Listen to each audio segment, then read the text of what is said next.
Pemirsa, walaupun tidak mudah karena kesulitan geografi yang berada di ketinggian 3.000 meter di atas permukaan laut dan ada ancaman keamanan dari kelompok kriminal bersenjata, pembangunan di Papua tetap dilanjutkan. Medan yang berat dan ancaman keamanan di sejumlah lokasi menjadi tantangan bagi pelaksanaan pembangunan infrastruktur di Papua. Namun demikian, Presiden Joko Widodo menegaskan pembangunan di Papua akan terus dilanjutkan. Beda sekali, sangat berbeda sekali dengan pembangunan jalan misalnya di Pulau Jawa. Alamnya sangat sulit di tanah Papua, kemudian juga ada sisi keamanan di titik-titik tertentu. Dan sekali lagi ingin saya sampaikan bahwa pembangunan Trans Papua tetap terus dijalankan, diteruskan, tidak akan berhenti. Menyusul terjadinya penembakan pekerja oleh kelompok kriminal bersenjata di Kabupaten Duga, Papua, Menteri PUPR Basuki Hadimulyono menghentikan sementara proyek jembatan, khususnya di lokasi Trans Papua Segmen 5 atau ruas Mamugu Wamena hingga kondusif. Segmen 5 merupakan jalan Trans Papua yang memiliki 35 jembatan yang tengah dikerjakan oleh 2 BUMN, yakni PT Istaka Karya dan PT Brantas Adipraya. Semua jembatan 35, tapi di antara Wamena dan Duga ini ada 27. 13 oleh Istaka Karya, 14, 13 oleh Brantas. Brantas ini sudah 4 bulan yang lalu, ini yang di daerah rawannya yang di Brantas. Ini sudah berhenti, belum bisa bekerja. Yang di wilayahnya Istaka ini dianggap aman dan Istaka Karya sudah bersosialisasi dengan baik dengan warga. Bahkan menurut laporan, warga menjamin keselamatannya itu. Berdasarkan data Ditjen Bina Marga Kementerian PUPR, pembangunan jalan nasional di Papua dan Papua Barat sejak tahun 2015 sampai 2018 sudah mencapai 1.982 km. Panjang jalan yang dibangun itu hampir separuh dari total jalan yang dibangun selama 1 dekade sejak 2004 hingga 2014 yang mencapai 4.042 km. Sementara jalan Trans Papua di wilayah Papua Barat telah terhubung sepanjang 1.070 km dan 60%-nya sudah diaspal. Tim Liputan Metro TV. Ya, bagaimana memahami akar persoalan atau masalah di tanah Papua? Lalu apa solusi terbaik membangun Papua tanpa terjadi kekerasan? Sudah bersama saya peneliti tim kajian Papua LIPI Cahyo Pamungkas. Selamat pagi Pak Cahyo. Selamat pagi Mbak Vina. Pak Cahyo, kalau dari LIPI mengeluarkan salah satu hasil kajiannya, ada analisa mengenai akar masalah di Papua. Salah satunya adalah belum optimalnya pembangunan di sektor prioritas. Tapi kemudian pemerintah Joko Widodo sudah melakukan pembangunan secara masif dan intensif begitu. Iya. Menurut Anda apakah ini sebenarnya bisa mengurai permasalahan yang ada di Papua? Ya, terima kasih Mbak Vina. Selama ini Bapak Presiden Pak Jokowi sudah memiliki niat baik dan sudah mengimplementasikan pembangunan di Papua dengan cara membangun jalan Trans Papua. Dari jalan sepanjang 4.300 km sampai akhir tahun 2018, menurut informasi hanya kurang kira-kira 200 sampai 300 km. Artinya itu adalah suatu kemajuan dalam pembangunan infrastruktur di Papua. Tetapi pembangunan itu belum cukup untuk menyelesaikan semua persoalan di Papua. Karena masih ada misalnya masalah distrust. Masalah ketidakpercayaan orang asli Papua terhadap pemerintah pusat. Kemudian juga masalah memoria passionis, ya, adanya ingatan kolektif tentang kekerasan politik pada masa lalu, di mana banyak orang asli Papua yang menjadi korban dari operasi militer pada masa Orde Baru ataupun pada setelah Orde Baru. Ya, menarik yang Anda katakan bahwa ada masalah distrust atau ketidakpercayaan terhadap pemerintah pusat begitu. Walaupun mereka sudah melihat perkembangan yang cukup signifikan dari pembangunan infrastruktur ini, distrust itu masih belum ada. Iya.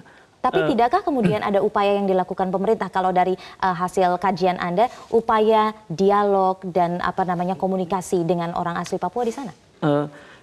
Kami kebetulan tahun ini sedang mengkaji Mbak mengenai bagaimana dampak jalan Trans Papua terhadap perubahan kehidupan dan penghidupan orang asli Papua. Mereka sebetulnya tidak keberatan dengan pembangunan jalan Trans Papua.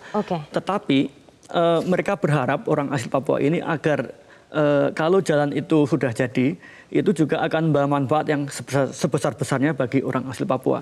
Mereka khawatir kalau kalau ada jalan kemudian semakin banyak misalnya pendatang dari luar Papua masuk ke tanah Papua, kemudian mereka masih ada rasa distrust terhadap aparat keamanan, jadi mereka takut kalau dengan adanya jalan maka akan semakin banyak aparat keamanan yang masuk ke Papua.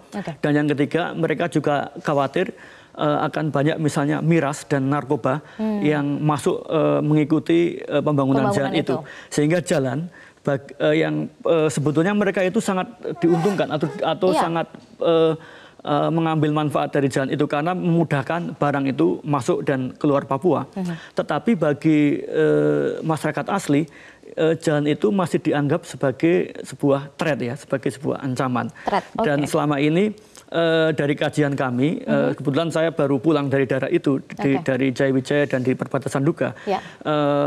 Jalan itu lebih banyak secara ekonomi dimanfaatkan oleh warga pendatang. Nah, ada berbagai hal yang sudah Anda identifikasi, tapi saya ingin elaborasi lebih lanjut lagi setelah jeda berikut ini. Kita harus tahan dulu.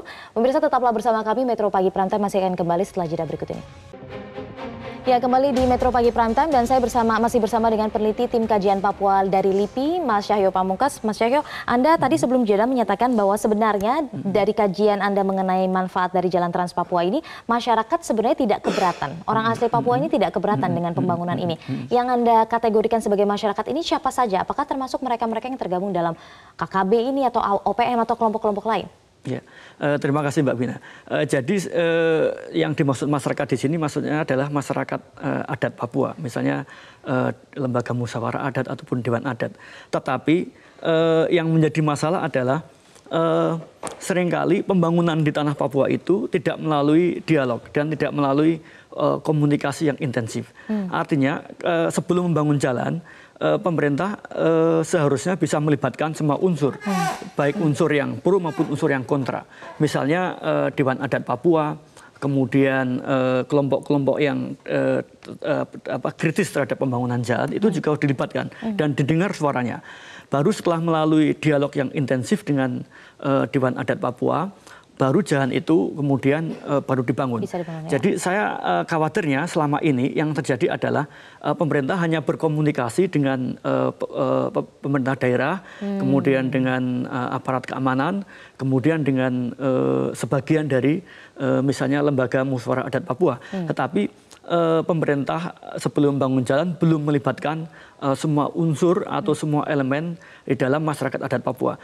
Termasuk misalnya apa yang kita sebut sebagai kelompok secesionis atau kelompok separatis itu adalah bagian dari masyarakat adat Papua. Jadi mereka juga seharusnya bisa dilibatkan di dalam dialog tersebut sehingga pembangunan itu bisa diterima oleh semua kelompok. Jadi tidak bisa berjalan secara simultan begitu pembangunan sambil berdialog, tapi ini harus diawali dulu seperti istilahnya permisi dulu begitu kepada masyarakat di sekitar. Iya, betul Mbak. Oke, nah tapi kemudian dengan ada juga kekhawatiran selain soal masalah trust tadi karena kurangnya dialog, tapi juga kekhawatiran bahwa ini dimanfaatkan bukan oleh orang asli Papua, justru malah banyak berdatangan pendatang, kemudian juga miras dan narkoba dan lain sebagainya. Bagaimana kemudian solusi agar trust ini muncul dan juga efektifkan agar ini adalah untuk kebaikan orang asli Papua? Nah, masalahnya saudara-saudara kita yang pendatang di beberapa tempat di Papua, terutama di kota-kota seperti di Wamena, di Elelim, di Karubaga, di Kenyam itu memiliki kesiapan di dalam kehidupan ekonomi ya. Mereka memiliki sumber daya manusia yang lebih tinggi, kemudian mereka memiliki modal yang lebih besar, kemudian mereka memiliki akses yang lebih besar untuk menguasai ekonomi, sehingga kita perlu mempersiapkan sumber daya manusia orang Papua, misalnya pembangunan pendidikan, bagaimana orang asli Papua itu dapat mendapatkan akses pendidikan yang lebih baik. Karena selama ini kalau saya lihat di Pegunungan Tengah ya, banyak sekolah-sekolah itu guru itu jarang hadir mengajar setiap hari. Dan misalnya di SD itu antara kelas 1 sampai kelas 6 itu digabung menjadi satu. Dan banyak guru-guru yang asli Papua itu lebih banyak tinggal di kota daripada tinggal di kampung-kampung. Keadaan ini berbeda daripada sebelum reformasi.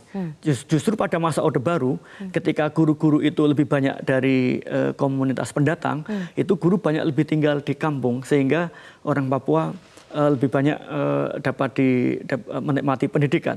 Itu juga terkait dengan